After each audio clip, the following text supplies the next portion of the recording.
왜 넌 그러니? 너 그렇게 하면 안 되잖아. 그거 끌어내야 돼.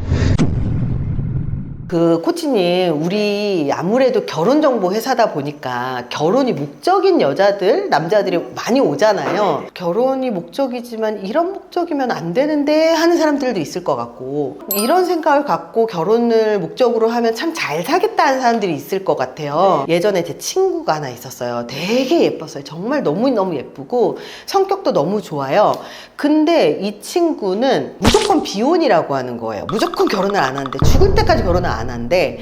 그래서 왜 그러니? 그래서 나는 결혼하는 게 싫어. 그냥 그렇게만 알고 있었어요. 근데 내가 전공이 뭡니까? 이 친구랑 막 얘기를 하는데 이 친구가 왜 결혼을 안 하는지를 금방 알겠더라고요. 부모님 중에서 아버지가 알코올 의존이었고요. 알코올 의존이 되게 나쁜 게 뭐냐면 집에 와서 자녀들을 때리거나, 자녀들을 때리는데 와이프를 안 때릴 수가 없거든요. 엄마를 때린다는 얘기는 나한테는 안 했지만 자식 둘을 그렇게 때렸대요. 그래서 막 병원으로도 실려가고 막 경찰들도 출동하고 막 이랬었대요. 그리고 아버지가 처음에 사업을 되게 잘하다가 망하고 나서 이제 그렇게 많이 변하거든요.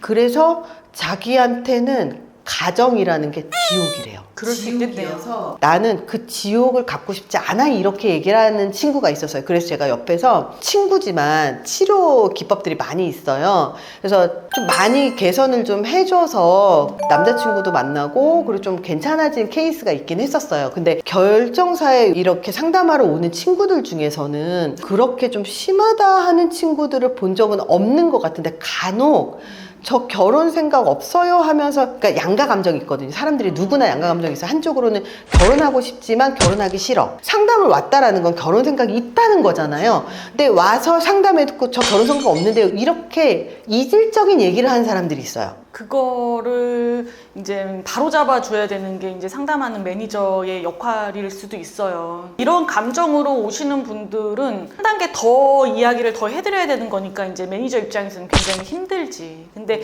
그 사람을 이렇게 보면은 어렸을 때 그런 어떤 히스토리가 있다 보니까 그런 감정도 좀 생기고, 그렇게 또 이제 자기 자신을 이렇게 막고 있는 것 같아요. 다른 누군가처럼 결혼도 하고 애기도 낳고 가정을 꾸리고 싶어 라는 것도 있지만, 아, 옛날에 우리 아빠가 그랬지, 아, 나는 내 성격이 이렇기 때문에 안 될 거야 라고 하면서 이제 나를 묶어. 그렇지만 이제 우리 회사에 와가지고 이제 설명도 좀 듣고 하면서 이제, 아, 본인이 이런 부분이 좀 너무 집착을 했구나, 그래서 좀 자기 스스로 좀 노력을 해야겠구나 라는 마음으로 그렇게 이제 바꿔서 소개를 받게끔 해야 되는 게 저의 의무인 거죠. 교수님도 이제 그렇게 있으면 그걸, 걔 속을 끌어내야 되는 거잖아요. 그냥 겉모습만 가지고서는 판단해주고, 아, 그래, 알았어, 왔으니까 가입해, 이게 아니라, 이게 아니에요. 이 사람의 정말 이 밑바닥에 있는 그 집안의 생각이 있단 말이에요. 그러니까 얘기하다 보면 거기로 이제 빠져. 그거 끌어내야 돼. 그리고서 아픈 부분을 좀 이렇게 좀 치유해주고, 이제 이런 것들이 되게 필요한 거죠. 저는 결혼을 해서 안정적인 가정 환경 안에서 살아왔잖아요. 그래서 나는 결혼이 참 좋다고 생각하는 사람 중에 하나예요. 그래서 결혼을 장려하는데, 이거를 느끼지 못하는 사람들이 대부분은 결혼해서 뭐 얼마나 행복하게 살겠어, 이렇게 생각하고, 특히 이혼 가정, 부모님이 이혼을 하잖아요. 그러면 이혼을 훨씬 더 쉽게 보는 경향이 있어요. 예, 그건 있어요. 그리고 부모님이 이혼을 하면 이혼을 할 가능성이 좀 더 높아지는 것도 있고, 결혼을 앞두고 이혼할까봐 결혼을 안 하려고 하는 사람들도 있어요. 그래서 부모님이 얼마나 행복하게 살았는지, 그리고 행복하지 않았어도 부부싸움은 누구나 하니까 그 가정 유지하고 있는지 안 하고 있는지에 따라서도 자녀들의 그 결혼에 대한 생각이 되게 많이 달라지더라고요. 어렸을 때 쉽게 접한 부분이기 때문에 그렇게 쉽게 이혼을 할 수 있는 확률이 조금 더 아닌 분들보다는 높지만, 요즘은 두 집 걸러 한 집씩이 다 이혼 가정이에요. 그런 어떤 상황에서는 정말 부부가 안 맞으면 나는 빨리 정리를 해야 된다라고 하는 주의에, 제 생각은. 왜냐면은 애들한테 영향이 가. 엄마 아빠 맨날 저렇게 싸우고. 저는 꼭 이혼을 해야 되는 부부가 있다고 생각해요. 폭력 쓰는 가정. 아유. 이 집은 반드시 이혼을 해야 돼요.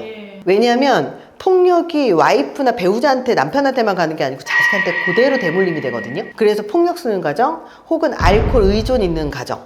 알코올이 있기 때문에 자기 정신 제어 못하고서는 폭력하는 거잖아요. 그리고 그 도박 중독 가정. 중독이 있는 가정들은 좀 빨리 이혼을 해서 새 가정을 찾는 게 맞다고 생각을 저는 하는 편이고, 그 외로 그냥 부부싸움을 자주 하는 가정들이 있어요. 그런 가정들은 사실 부부 상담을 받으셔라. 왜냐하면 부부 상담을 받게 되면 서로의 입장에 대해서 이해할 수 있는 폭이 되게 넓어지거든요. 요즘에 MBTI 많이 하잖아요. MBTI를 하면서 왜 좋은지 아세요? 왜요? 어떤 성향인지 스스로 아세요? 네. ENFJ. 그럴 줄 알았어요. 나 극 F라서 4월 달에 푸바오 중국 갔을 때 한 달 내내 울고 살았어.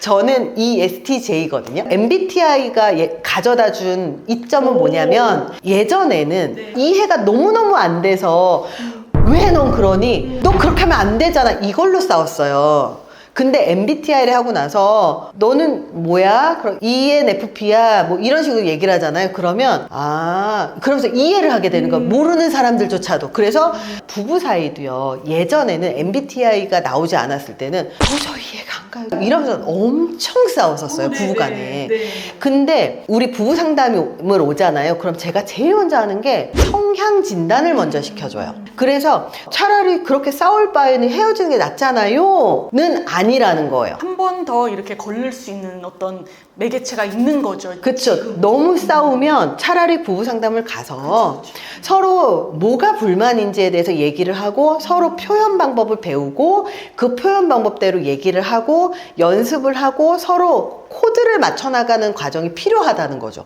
서로 애써야 되겠네요. 자유로운 영혼들이 있어요. 그러니까 예를 들어서 노는 거 되게 좋아하고 여자 좋아하고 남자 좋아하고 술 마시는 거 좋아하고 클럽 좋아하고 그리고 사람들이랑 모여서 노는 거 좋아하고 이런 사람들이 있거든요. 그런 친구들은 결혼정보회사에 안 와요. 근데 이런 경우는 있지.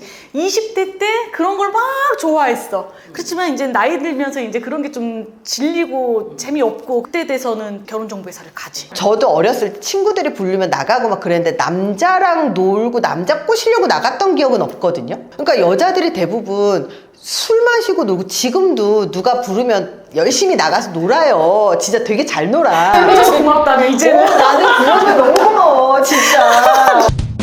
그래서 정말 결혼 생각이 있으면 결혼을 할 수 있는 사람을 만난 장소로 가라. 그게 꼭 결정사가 아니더라도, 결정사는 아예 결혼 목적인 사람들이 왔지만 꼭 결혼 목적이 아니더라도 괜찮은 사람들이 모이는 공간이 있을 거 아니에요. 그럼 거기로 가라, 그 얘기를 하는 거거든요. 그분도 있잖아요. 왜 딩크. 딩크 교수님 기억하시는구나. 그 친구가 딩크예요 라고 얘기를 했는데 네가 진짜 딩크야? 라는 거를 저는 한 번 더 짚어줘요. 더 세게 가는 거야. 네가 딩크라고 하는 이유 뭐야? 딩크인데 왜 결혼하고 싶어? 그러면 결과적으로는 그냥 지 기분이야. 본인 지금 현재 기분이 저희가 언니 결혼해서 아이를 낳을 자신도 없고요. 더 나아가서 아이를 키울 수 있는 능력이 없어요. 이게 20대 후반, 30대 초반 여성분들 중에서도 하시는 말씀이에요. 그래서 이제 그 부분이 얘기를 하는 거지. 누구님, 지금 본인의 연봉 그대로 갈 거고 그 기분 그대로 갈 것 같아? 그렇지 않아. 우리가 살다 보면은 정말 깎이기도 하고 까이기도 하고 엄청 삶을 살면서 되게 지혜로워지거든? 나도 자기 나이 때는 그랬던 것 같아. 그렇지만 살다 보니까 애도 나아지는 거고 하는 거 아니겠어? 라고 이제 조금 딥하게 설명을 좀 해주면은 그래도 언니 저 딩크예요. 그럼 너 가.